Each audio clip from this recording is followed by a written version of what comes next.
Can you hear us okay? Yes. Yes? Okay, thanks. Thanks for joining us this afternoon. My name is Bryn Durgan. I'm the Director of Programming here at Bookstore One.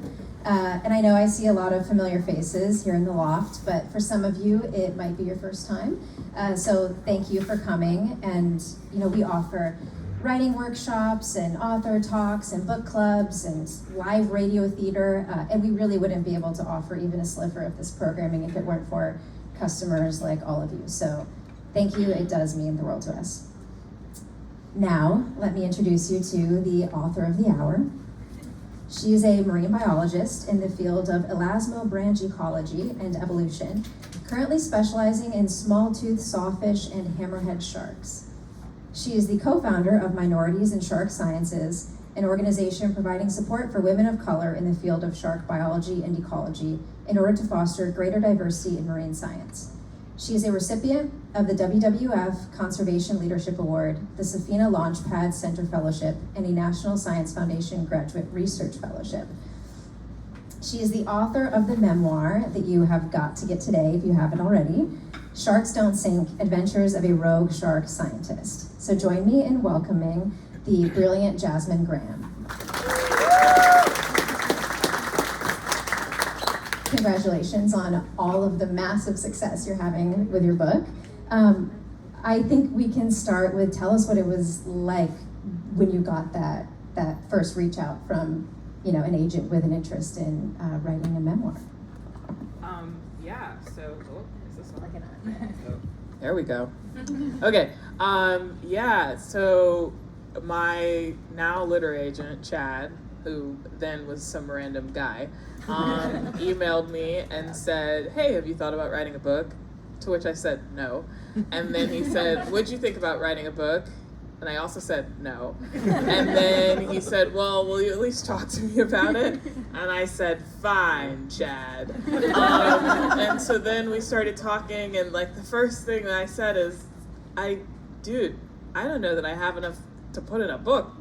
Books are long, they have a lot of words.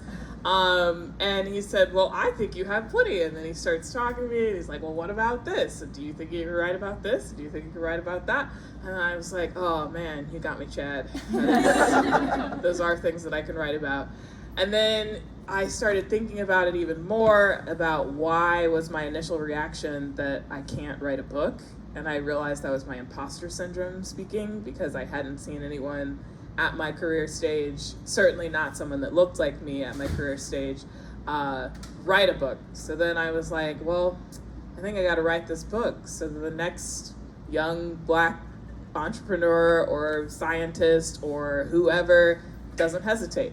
So that's why I ultimately decided to write the book. But it was really scary because I was like, I don't know anything about writing a book. That sounds like a lot. And like, what if nobody reads it? It's kind of like, you know, when you have a birthday party and you have this like fear that no one's going to show up. That's what I felt. Like, what do I put in all this work and no one buys the book except for my mom? So yeah, it was definitely, I had to get over that fear to write it. But the process of writing it was really fun and cathartic. So I'm glad I did it. Yeah, and good thing you did too, especially contributing. So now, will you tell us about, I know you come from a fishing family, will you tell us a little bit about that and how you fell in love with sharks to begin with? Yeah, so my dad is from Myrtle Beach, South Carolina. That's where our family has been for as long as we can trace back. And we're fishing people. So we're Gullah Geechee. And we love fishing. It's a fun thing, but also like a sustenance thing, because the majority of what there was to eat was seafood, because Myrtle Beach is not good farmland. And so for generations and generations and generations, we've been living off of food from the ocean. So we have this really deep connection with the ocean for like life and sustenance. And so I grew up always loving the ocean and being very connected to the ocean. But something that's interesting about my family is that we don't go in the ocean. We like fish in the ocean, like might go get like an oyster or something. But like venturing into the ocean is something that we didn't do. Most people in my family don't swim. My dad instilled a love of swimming, accidentally, somewhat on purpose though, because he wanted me to learn how to swim, because he learned how to swim because he went into the Army, and the Army made him learn how to swim. And then he realized this is a really life-saving skill, and maybe we wouldn't have as many problems with drowning in our community if more people knew how to swim.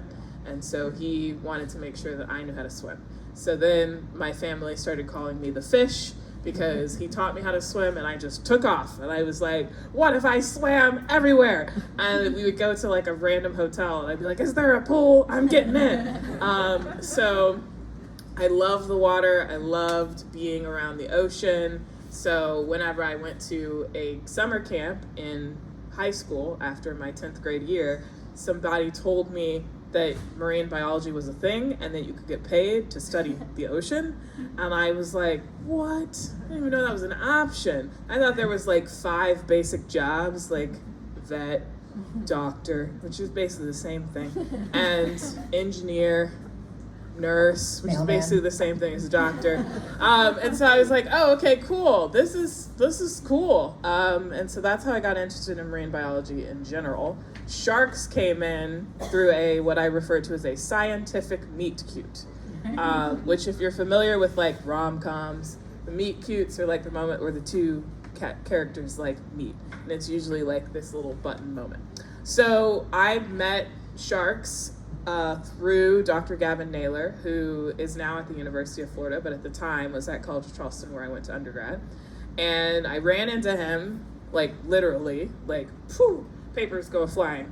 And then I was picking up the papers and looking at the stuff, and it had like really cool CT scans of sharks.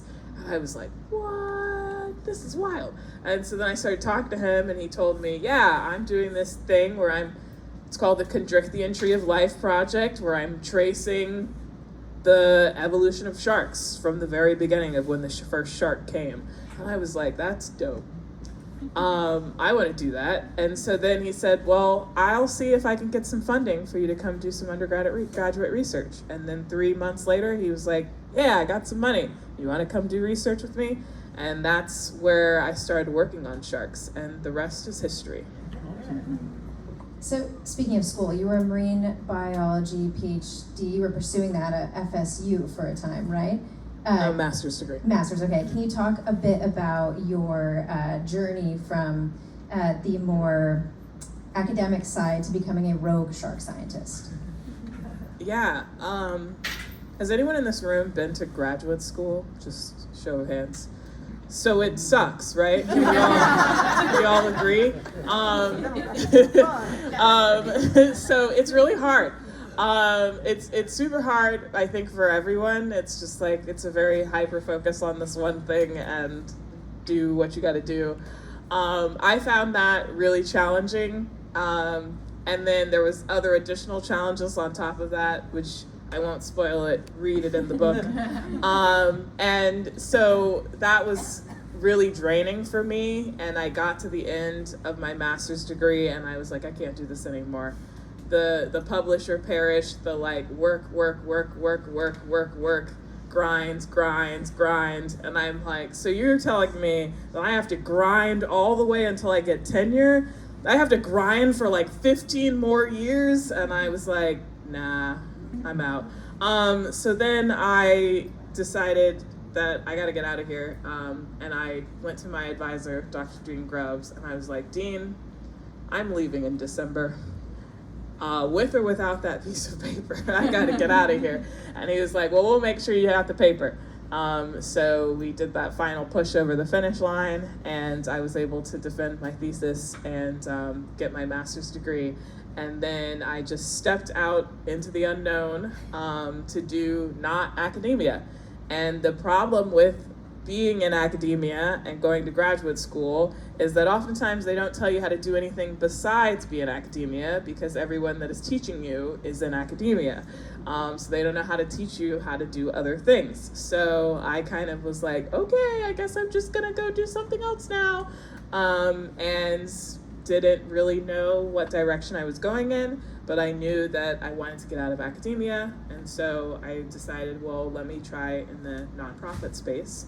And so that's why I moved here originally, to work at Mote Marine Laboratory and experience what the nonprofit world was like. So tell us about when you founded Minorities in Shark Sciences. Yeah, so that happened from a tweet in the golden days of Twitter before X, and we had this like Black Birders Week thing going on Twitter, and there was a hashtag Black in Nature, and everyone on Twitter was posting about themselves in nature with these photos of them having a good time in nature, really elevating that Black people should be able to experience nature without being gunned down or harassed or whatever. And I saw Carly, who is one of my co-founders, she had tweeted a picture of her with sharks, clearly doing shark research. And for context, I had never met anyone Black that did shark research up until that point. So it's certainly not a woman. And so that was really wild. It was like seeing a unicorn. I still am in the American Elasmobranch Society, which at that time there was one Black member out of the 500 people, and it was me. And so I just assumed that I was just it. And then I saw her, and I was like, what? So then I immediately tweeted at her, and I was like, another Black girl in shark science? This is amazing.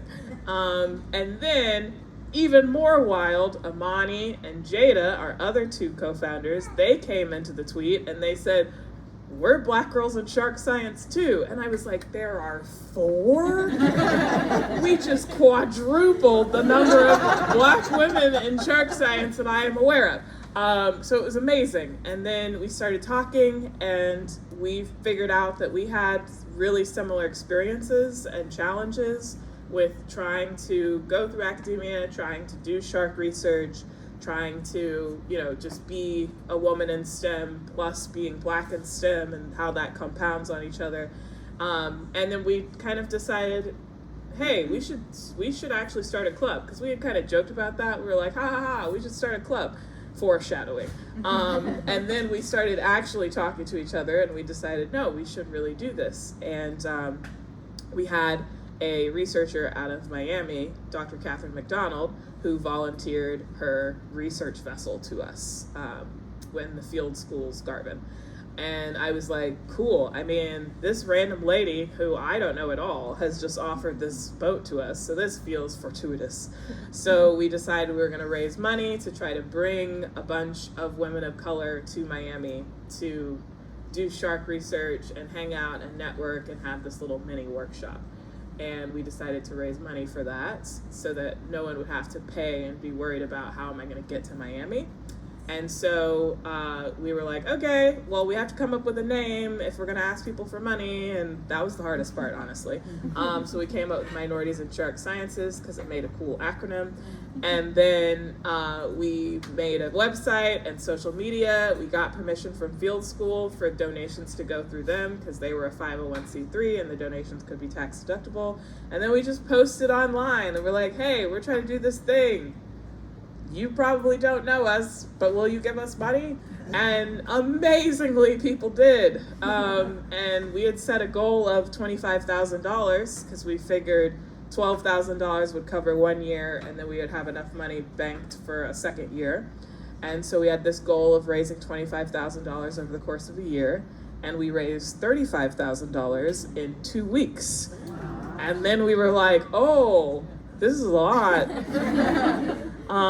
We got permission from Field School to raise $25,000, and now we're at $35,000, and it's still going. We're like watching the numbers crank up every day. So then we decided, okay, maybe we should actually try to become our own organization. So then we started working on that. So that's how that happened. And what are you able to do with that money? What do you do with that nonprofit? A lot of things. So let me give the quick rundown. So we have sort of 3 pillars. One is education and outreach, another is professional development and training, and then the third is research. So in our education and outreach arm, we really are focused on educating the public and helping them move from fear to fascination when it comes to sharks, helping expose people to marine science, especially our youth. So we have Science at the Sea Days for our youth and families to come and learn about the ocean and how to protect it and how what we do on land impacts the ocean. And we also do, for middle schoolers, we have a spring break camp and a summer camp that's a day camp.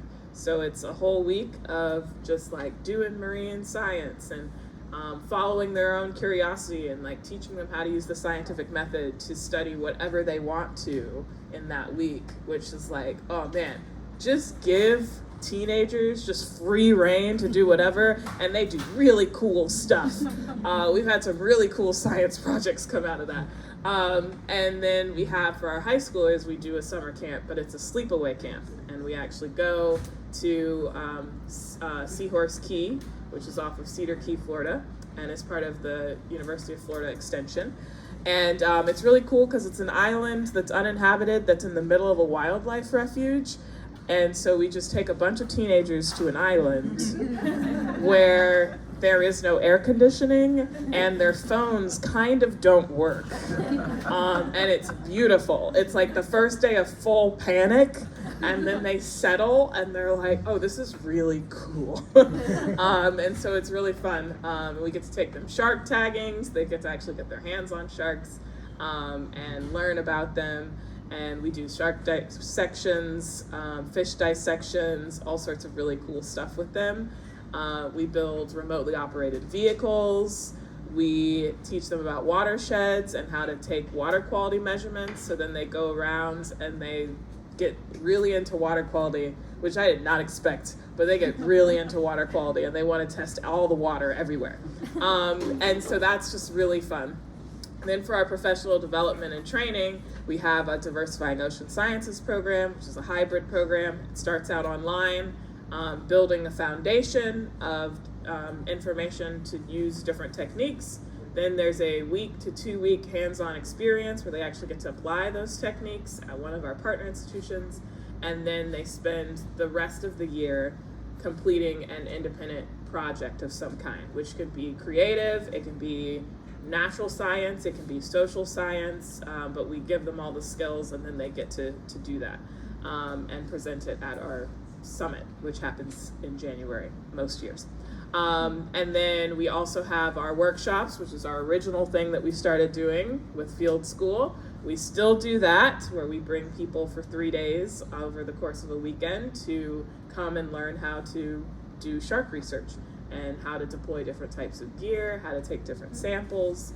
And then we offer internships and fellowships for people.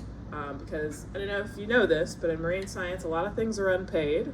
Or worse, you have to pay to work for people, which doesn't make any sense. No sense at all. So it makes it really inaccessible for people. So we provide internships and fellowships that cover travel, stipends, and lodging so that they don't have to pay for anything. All of our programs, I should say, all of our programs are free, and we cover transportation if it's needed, lodging if it's needed, food stipends if they're needed, or we give them food because we want to make sure that everyone has access to our things.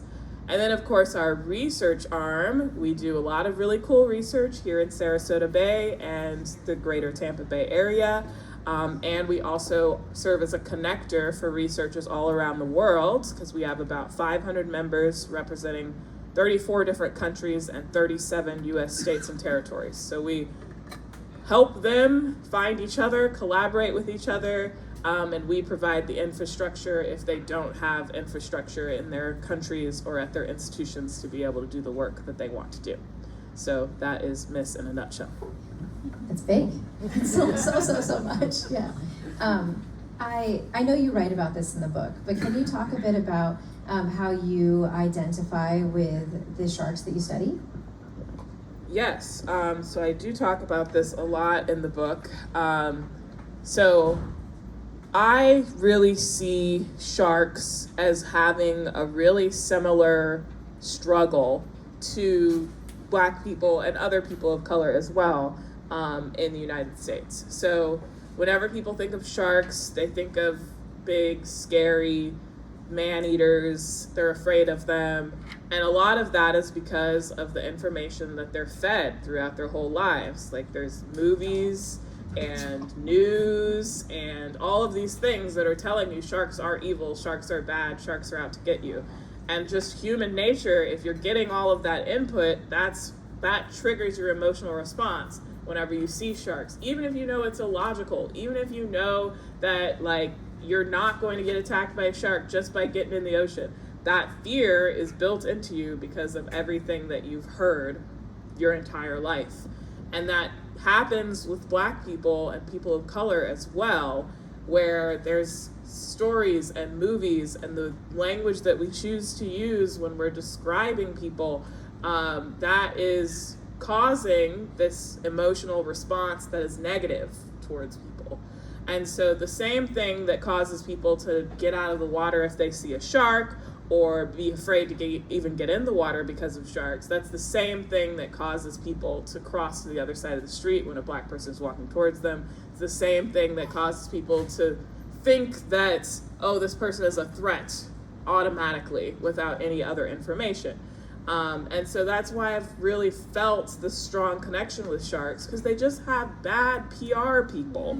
Like they just need good PR people, because like dolphins, orcas, same level of the food chain, apex predators, they also have sharp teeth. I have been bit not by a live dolphin, but literally I was just holding a dolphin's skull open and it closed on me and it broke the skin. It is really, I have really sharp teeth. But everyone is like, yes, dolphins, they're our friends.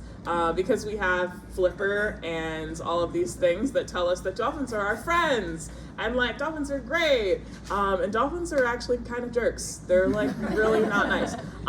But they have good PR people, so everyone loves them. And then sharks have jaws and like all the terrible things. And I'm like, dude, somebody needs to write a movie about some kid befriending a shark so that people can like have good connections with sharks. So this is an anti-dolphin book, basically. Dolphins do sink. Yeah. Can you tell us a little bit about the research that you're doing now, and what if there's one thing that you want us to know about sharks that is misunderstood about them? What would that be? So I'll start with things you should know about sharks. I'm gonna keep this under control because I could get wild. Sharks are so diverse and so different than what people think of. When people hear the word shark, they immediately think of like great white sharks or any of the other big threes, like bull sharks or tiger sharks. And I'm like, they get so much cooler than that. Like, great white sharks should really be called mediocre white sharks. They're like really not that cool. Like there are sharks that glow in the dark, people. There are sharks that like are as big as school buses. There are sharks that eat seagrass. Did you know that? They're omnivorous sharks. Bonnetheads, my favorite species of shark. Seagrass actually makes up 40 to 60% of their diet. So in some cases they eat more seagrass than meat. But you don't hear about them, even though they're adorable. You also don't hear about epaulet sharks that walk on land. They use their little fins and they walk on land and they just stop breathing and they just walk on land and like wild. And you know, everyone's thinking about these basic sharks that are just like, okay, cool, you like eat really weird things, tiger sharks, and like vomit when you're stressed. That's pretty neat. But like, there's so much diversity of sharks out there that people don't know about. And when people say sharks are scary, they're usually thinking about one of the big three. And they're the exception, not the rule. Most sharks are actually less than 4 feet long. And a lot of them live in the deep ocean. And they are really wild and wacky looking. And they're really cute. And people will be like, Jasmine, sharks aren't cute. And I challenge them and I go, if I show you a shark and you don't think it's cute, you owe me money. And then I usually will pull out a shark that they've never seen before and they're like, oh yeah, that's cute. I'm like, thank you. So that's what people should know. About research, right now the projects that I'm working on are, I'm looking at red tide and how that affects sharks, because we don't know a lot about that, because we have I guess let me pause and explain the title, because I'm about to tell you something. Okay, so sharks don't sink. So the reason why I called it that is because sharks are really interesting fish because they don't have swim bladders. Swim bladders are what makes fish float. That's why whenever your goldfish dies, it floats belly up because it's a swim bladder lifting it up. When sharks die, they sink because they're actually negatively buoyant. They are not naturally flotacious. So one of the things that helps them stay in the water column and not sink is that they are moving. And so just like wings on an airplane, there's lift. If you get enough speed, that's what keeps airplanes in the air. So if an airplane stopped moving, it would also come crashing down to the ground. Don't think about that when you're on a plane. But yeah, so sharks, as long as they keep moving, they won't sink. And so that's a life lesson. Keep moving and you won't sink. So that's why it's called Sharks Don't Sink. And then what I'm about to say about that is because sharks die and sink to the bottom, when we're counting fish kills, they don't get counted. So we have no idea how many sharks die from red tide or how it impacts them, because we can't count them in the same way that we can count the bony fish floating at the surface. So I'm interested in that.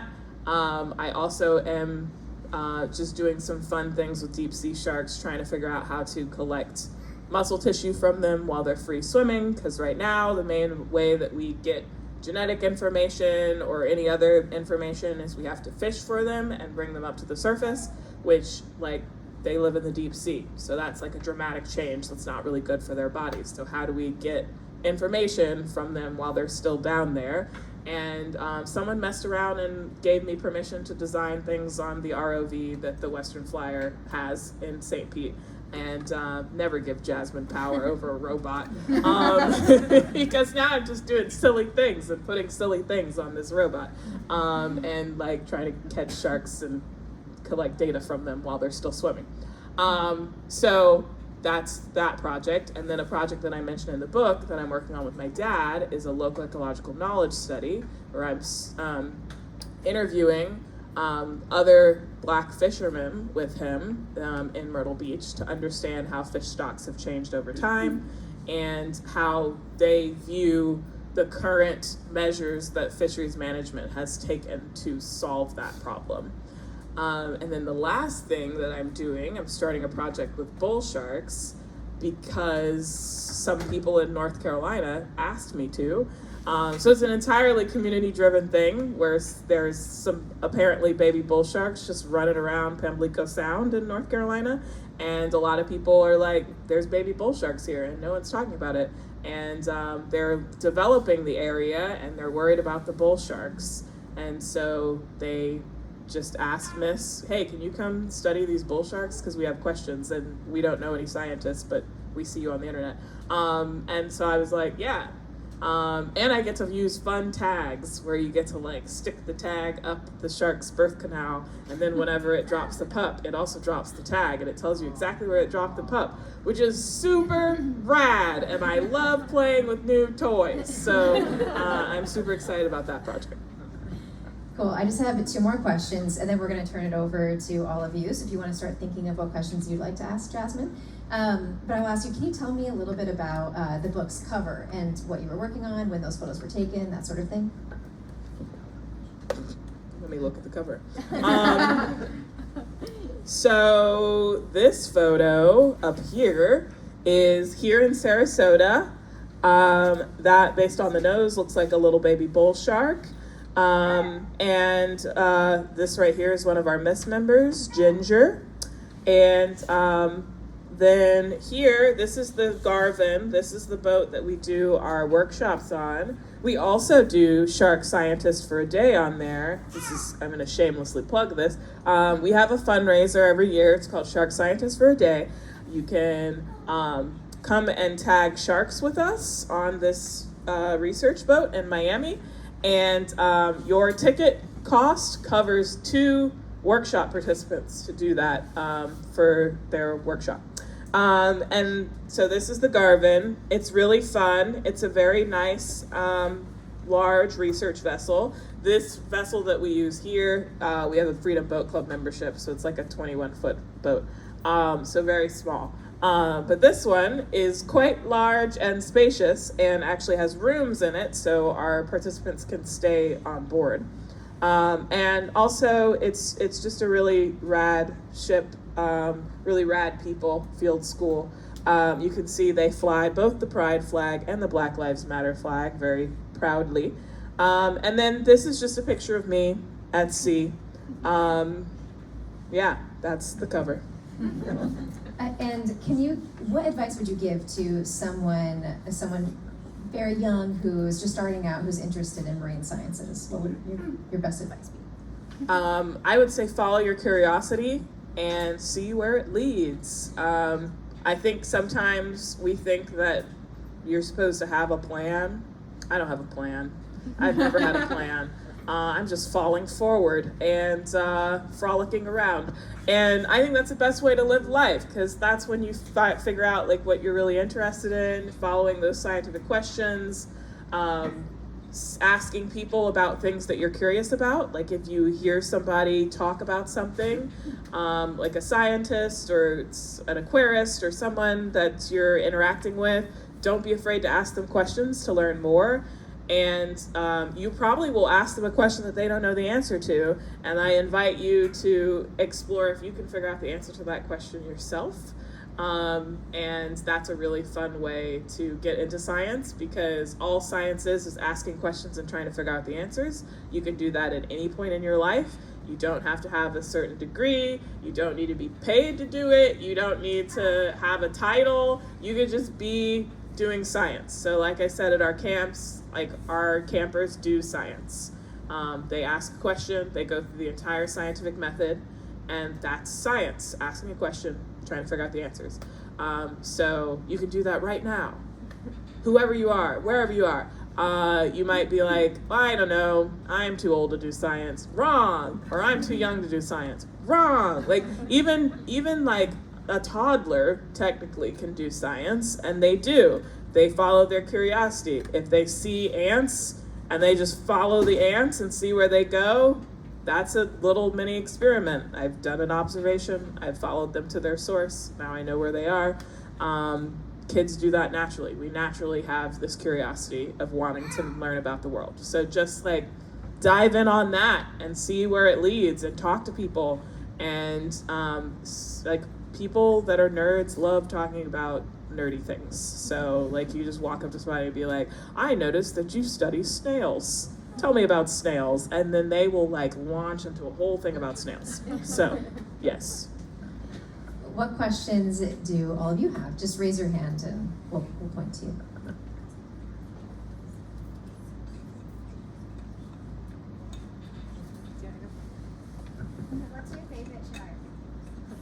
What's your favorite shark, she asked. My favorite shark is the bonnethead shark, because they're adorable. They look like they're wearing silly little hats, and they eat seagrass, and it's the first shark that I ever worked with, so got a special place in my heart for it. Looking at the number of sharks in the ocean, how many different species of sharks are there? There are about 500 different species of sharks in the world. So you were talking about shark PR earlier, which is a fact. But recently with drone technology and stuff like that, we've been seeing more of how close we are to sharks very often and not realize how close we've been to sharks. Even recently there was a video of like a fin swimming through somewhere in Florida with all the swimmers nearby. Do you think these kinds of videos will help show that these big sharks interact with us way more than we thought they did, and that they actually, like you write in the book, like very few times do they actually attack people which is what makes it newsworthy. Yeah, so I think it depends on how those videos are distributed. Because what happens a lot is like there's like a picture or a video of a shark swimming through swimmers, and the caption or the headline is "Man eating shark stalks swimmers in Miami Beach," and like that's not helpful. It's not stalking anyone. It's literally just swimming in the ocean where it lives. You wouldn't say like man eating squirrel stalks Central Park. Like it's just walking. It's just doing its thing. It's literally just swimming, vibing, minding its own business. It just swam past hundreds of people and did not care. But the headline makes it seem devious. So if the headline were, something that's like, look at all these sharks interacting with people or in the same space as people and nothing's happening, here's why you shouldn't be worried about it. That would be a positive way to spend that, but that is not often what happens. So I think whenever I see those things, one of the things that I do is comments like, notice how the shark is not paying any attention to anyone and it's just doing its own thing, having its own day. But, we have to sort of address this narrative of these like shark infested waters, which they can't be shark infested because they live there. If anything, they're people infested because we're the ones that aren't supposed to be there. But it's just changing the attitude of how we talk about things. Why are sharks attracted to blood? When people get cut or anything, they always think of blood in the water. So sharks aren't attracted to human blood. They are attracted to fish blood because that's what they eat. And like seal blood, if they eat seals, like things that they eat. So it's kind of like if you were walking and you smelled gasoline, like you smell it, you know that it's there, but you're not gonna go, yum, gasoline. But if you walked past like a hot dog stand and you liked hot dogs and you smelled hot dogs, you'd be like, hot dogs, and you might go over to the hot dog. So like, can they detect blood? Yes. Are they interested in it? No, it's just like a smell that's there. So that's actually a myth that they're attracted to human blood. But fish blood, yes, because they do smell. It is one of their senses. It's one of the ways that they find prey.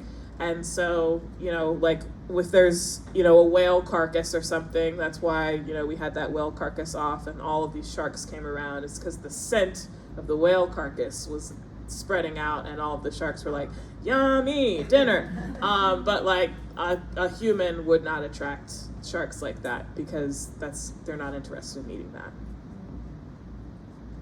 Why do sharks have 7 senses? Why? That's a good question. That feels like something that you should investigate. Yeah, we have no idea like how sharks. So for the other people that are not as up to speed as my friend here, sharks have extra senses that humans don't have. So they can sense electric charge. So they have ampullae of Lorenzini, which are these little pores on their nose. And they can sense electrical charge. And so you might be like, why is it helpful to sense electrical charge? Good question. So every time your muscles contract, did you know that it's electrical charge telling your muscles to do that? That's why whenever you have issues with your heart and your natural pacemaker, they put in a piece of equipment that sends a little shock to your heart to tell it to beat. It's also why they do the clear thing, because electrical charges is what makes things contract. So sharks can actually sense the contraction of muscles in their prey, which is really rad. They also have a magnetoreceptor, so they know where they are. They kind of have like a built-in compass, and we have no idea how that works. We're like, all right, they somehow know where they're going, and we don't know exactly how it works. So we're still really trying to understand sensory biology of sharks. So that is one of those questions that you should go look at and maybe become a shark scientist and spend your whole life looking that up. I want to. This was a small question. What you thought of, do you want to tell in order to help with sharks PR, perhaps the tags that Mrs. uses could be bows. Everything looks more beautiful with the bow. That is a great idea. So I actually have this vision of like that sharks are like having a little party down there, and they're like, look at my new jewelry that I got. And they're like showing it off to each other, like in Happy Feet, you know how they have the little like tracker, and they're like, look, it's me, I got a tracker. They're like, oh God, what is that? So I think that's a bow would really like be peak elegance for the sharks. What's the dangerous part of your job? The most dangerous part of my job is weather. Every situation in which I have been afraid while working has been because I got caught in a lightning storm. So that is the scariest part of my job. People are like, are you afraid of sharks? I'm like, no, sharks are the easy part. I work in Florida where there's just like random lightning storms, and then I'm like fleeing for my life. So it's weather. Weather is the thing that I have to be most mindful of, checking the weather. I have a lightning detector that I carry on board so that I can hear the lightning coming and get out of the way. So that's the scariest part.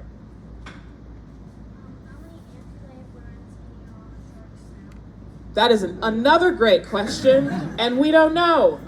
So that we are working on that, though. There's a project that we have going with some MISS members where they're actually looking at the noses of different sharks, and they're counting them and how they're arranged and like at what density, like how closely packed together they are.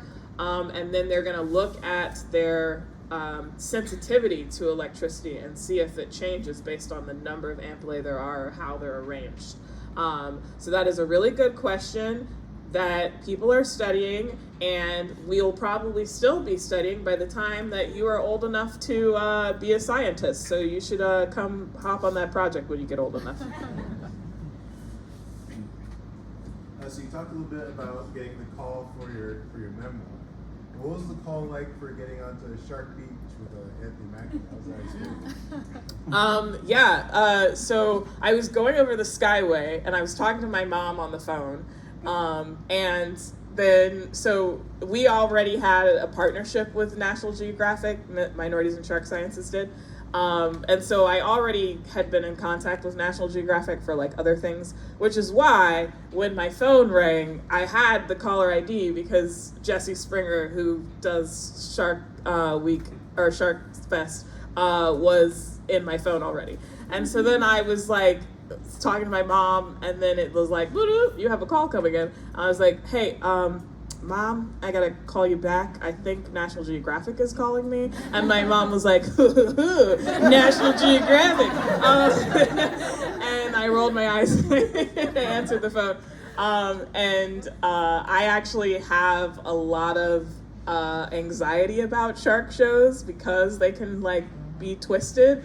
So I have like a lot of things in my sort of rider of like my appearance waiver of like I won't be in a show if it has so Jesse called me personally to be like, some people are gonna call you and your instinct is gonna be to say no because it has a celebrity in it, and I want you to just hear them out, Jasmine. I promise that it's okay. I've like vetted them personally, like just answer the phone.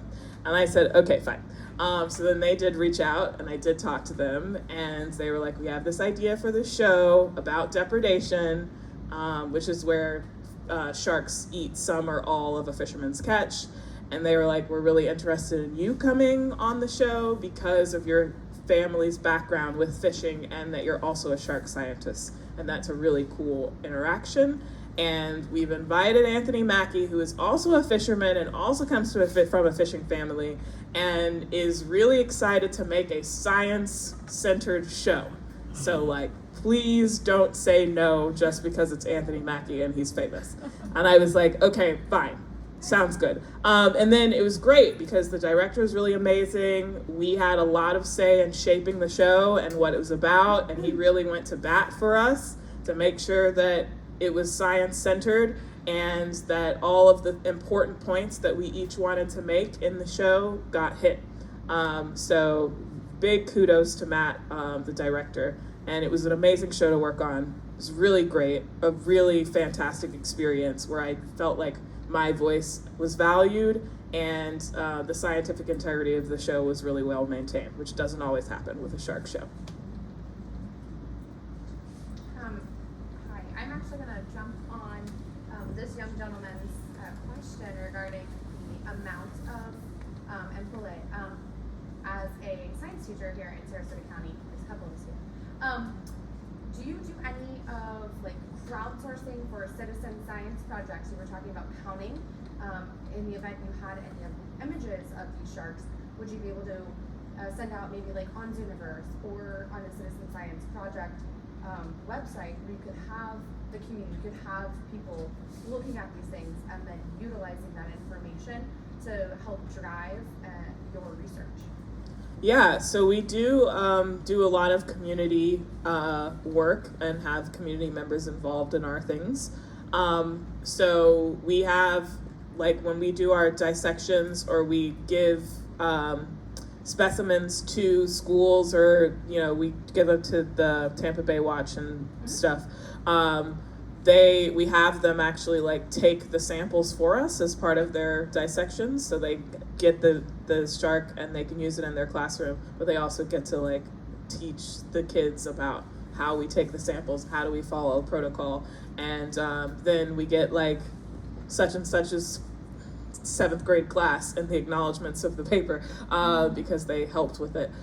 So those are the sorts of things that we do. I'm not familiar with the platforms that you just mentioned, so maybe I will follow up with you about how that works, because we kind of just do manual telling people, but we were not aware that there are platforms where people can log on and do that stuff. So that's interesting. So thanks for that. Oh. Do you have any most memorable research trip, whether like mishap or something happening, or any stories like you can like that was really good? I had a nurse shark give birth on me. That was fun. So we were holding the shark, and then Carly, she was on the tail, and she goes, "What is that?" And then I heard her say, "What is that?" And apparently have very fast reflexes, and I process information really quickly because I look and I see there's just like a baby nurse shark just coming out of this mom, and then it's like about to swim away, and I just like reach down and like boop, and I grab it, and then I'm handing it to Catherine that's up on the deck, and I'm like, Catherine, this shark just dropped this pup. Can somebody take it? Somebody take the baby shark. And they're all like, what just happened? Like, and Carly was like, literally all I did was scream. So I'm glad you have a much better reaction time than me, because she just went, ah! and did not react at all to move to catch the shark. But yeah, it was really cute. It looked like a little chocolate chip because they got little black spots on them when they're born, and it was really adorable. And I think you had a question, yeah. I was just wondering, do you get to travel abroad doing research and stuff? Or are there other places other than the Florida area that are like prime spots for research and sharks? Yeah, there are a lot of prime locations for shark research. I mostly do research in Florida and in the Gulf of Mexico, but we do have partners in other places. And so right now our program coordinator is actually in Mozambique doing a site visit with one of our partners there. And I don't usually go do those because I usually have other things to do because I'm CEOing. But my research is all focused here in Florida, South Carolina, and North Carolina. So I'm just like in the South here.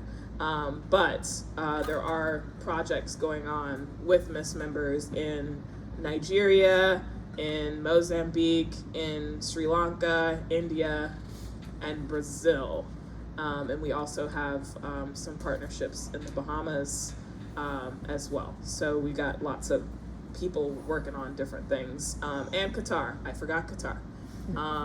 So we got a whale shark project going on in Qatar. So we do have a lot of global projects. If I do travel, it's usually to go to a conference, to go present the research. So I go to Sharks International whenever it happens. Sometimes I go to other like big conferences that are in other places.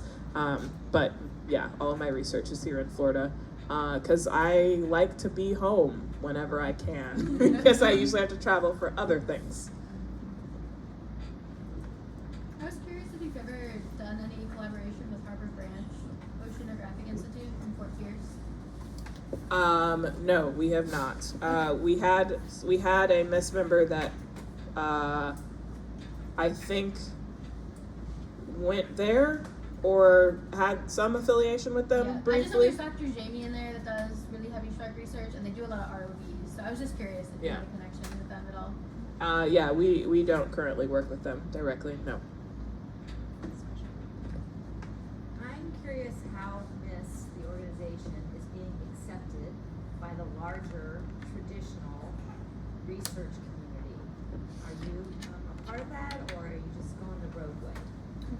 Yeah, so we are increasingly disruptive to the traditional system.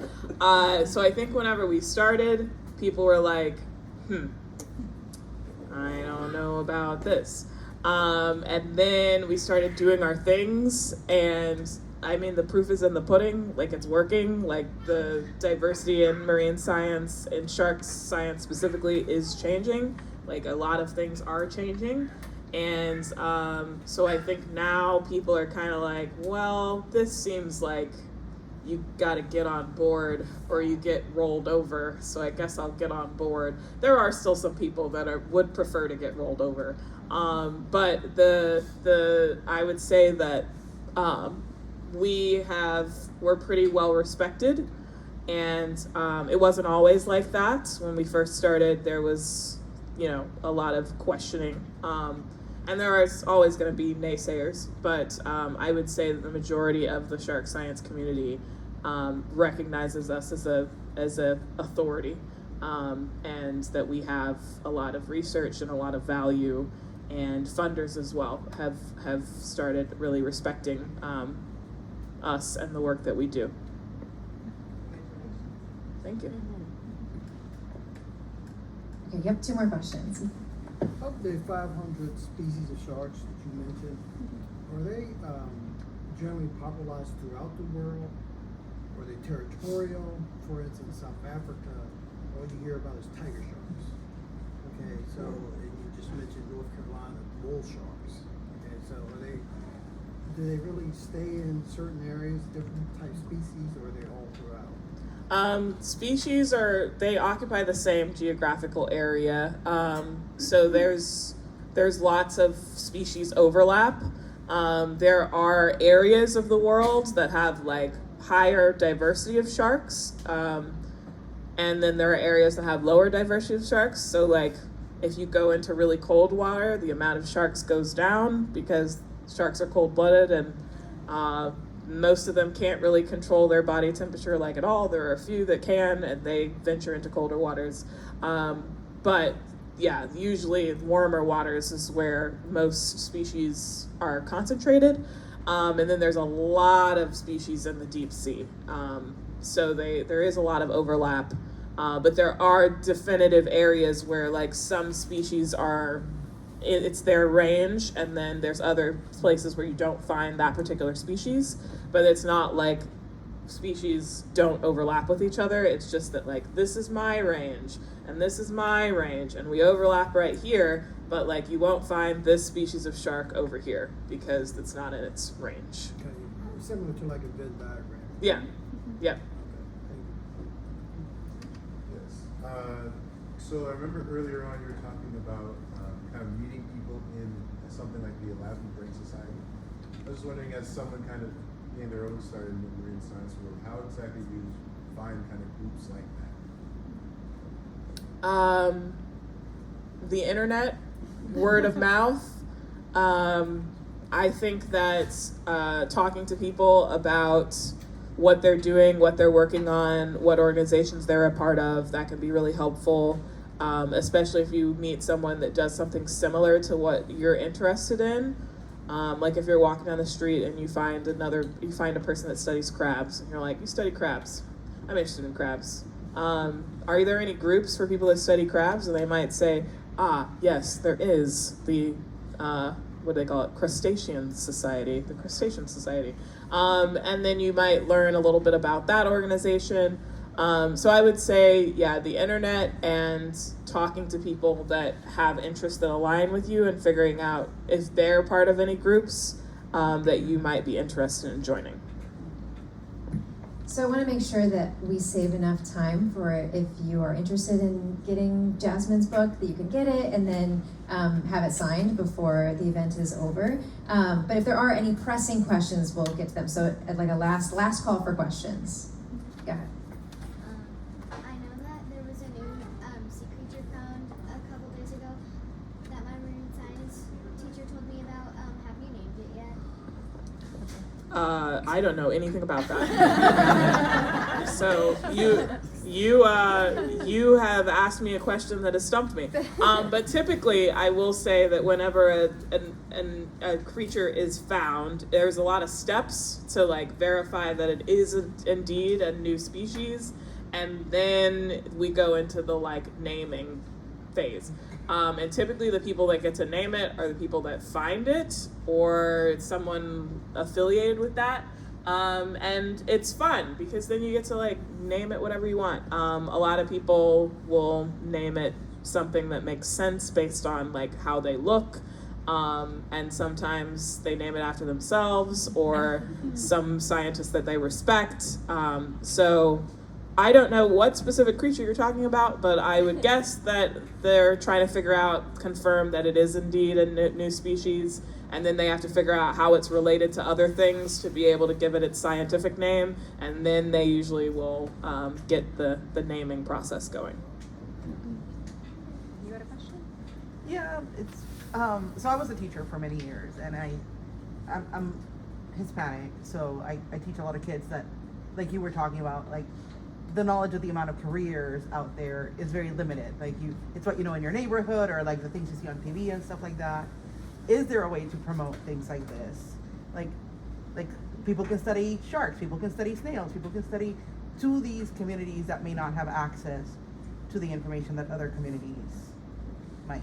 Yeah, and so that's why we have our outreach and education is a big component of going into schools and community groups and bringing people out to say, like, here are all the things that you can do. Like, did you know that you can build robots that go underwater? If you're interested in cooking, did you know you could be a chef on a research vessel? So we, share all of these things, and we usually invite people from different professions related to the ocean to come and talk to students and campers as well.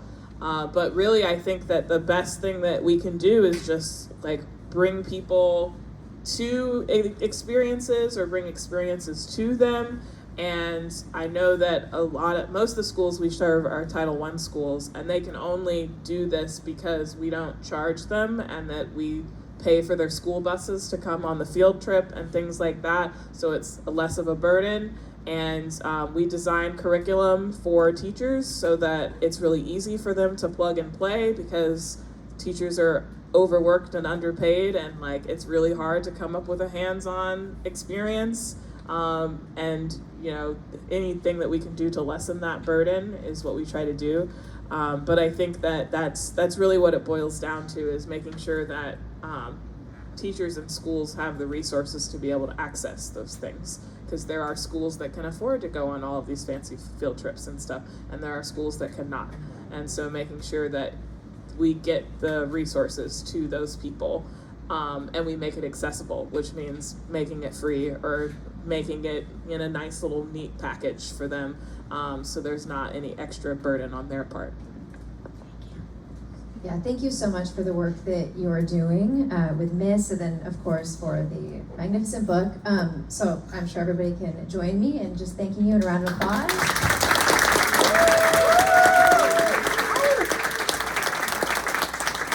And as I mentioned before, Jasmin's book is available right downstairs at the front. And then we'll be hanging out here. We close at 7, so if you do want a copy, just go down and grab it, and then I'm sure Jasmin's happy to sign. So thanks guys for coming. mugging myself about.